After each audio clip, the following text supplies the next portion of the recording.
यह महिला मेट्रो का इंतजार कर रही थी। तभी उसने शराब की एक बड़ी घूंट ले ली। किसे पता था कि यह छोटी सी बात उसकी जान पर बनाएगी, क्योंकि अगले ही पल वह नशे में सो गई। लेकिन जब वह उठी तो हैरान रह गई। मेट्रो स्टेशन जो पहले लोगों से भरा हुआ था अब पूरी तरह खाली और शांत था। क्या वह मेट्रो मिस कर चुकी थी? शक के साथ वह जल्दी से ऊपर की मंजिल पर गई। जैसे कि अंदाजा था, न सिर्फ स्टेशन खाली था बल्कि सभी रास्ते भी बंद थे। उसने कई बार आवाज लगाई लेकिन कोई जवाब नहीं मिला। जब यह समझ आ गया कि सारे कर्मचारी जा चुके हैं तो ज्याओमी डर गई, क्योंकि उसने कभी ऐसा हाल नहीं देखा था। तभी उसे आखिरी ट्रेन की आवाज सुनाई दी जो धीरे धीरे प्लेटफॉर्म पर आ रही थी। वह जल्दी से सीढ़ियों से नीचे भागी और मेट्रो में चढ़ गई, ठीक उससे पहले जब ट्रेन चलने वाली थी। लेकिन उसे पता नहीं था कि एक काली परछाई भी चुपचाप उसके पीछे ट्रेन में चढ़ गई थी। ज्याओमी को खुशी हुई कि वह ट्रेन पकड़ पाई और अब घर जाकर आराम कर सकती है। लेकिन इससे पहले कि वह चैन की सांस ले, मेट्रो अचानक रुक गई। हैरानी की बात यह थी कि दरवाजे अपने आप नहीं खुले, जो दिखाता था कि यह रुकना सामान्य नहीं था। अब मेट्रो में अकेले होने की वजह से ज्याओमी को मेट्रो के दूसरे हिस्सों से होती हुई ड्राइवर के केबिन तक जाना पड़ा। वह चिल्लाती रही लेकिन कोई जवाब नहीं मिला। उसे नहीं पता था कि ड्राइवर की मौत हो चुकी थी। जब वह केबिन पर दस्तक देती रही तभी अचानक बिजली चली गई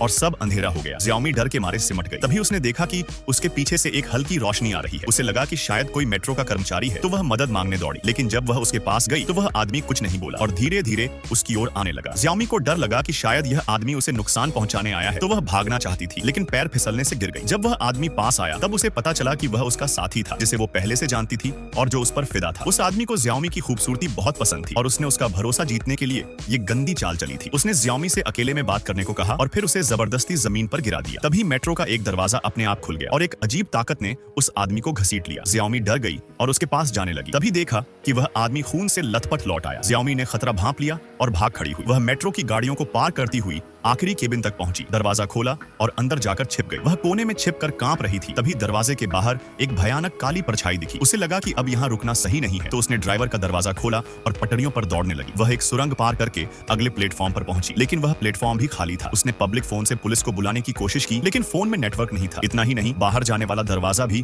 मोटी जंजीरों से बंद था। वह जितना भी चिल्लाई कोई सुनने वाला नहीं था। तभी उसने कोने से कुछ आवाज सुनी। ज्याओमी ने धीरे से देखा तो एक कुत्ता था। उसे लगा कि कुत्ते का कोई मालिक जरूर होगा, इसलिए वह उसके पीछे चल पड़ी। वह कुत्ता उसे एक वेंटिलेशन की जगह तक ले गया। वहां एक बेघर जोड़ा रह रहा था। ज्याओमी को अचानक देखकर वे डर गए। जब उन्हें पता चला कि ज्याओमी बाहर निकलने के लिए पैसे दे सकती है, तो आदमी ने पैसे रख लिए और अपनी बीवी को वहीं छोड़कर ज्याओमी के साथ रास्ता ढूंढने निकल गया। तभी उस आदमी की पत्नी ने बाहर अजीब सी आवाज सुनी। जब वह बाहर गई तो देखा कि हवा में बहुत सारे चूहे घूम रहे हैं। अब पार्ट 2 देखने के लिए लाइक और सब्सक्राइब कर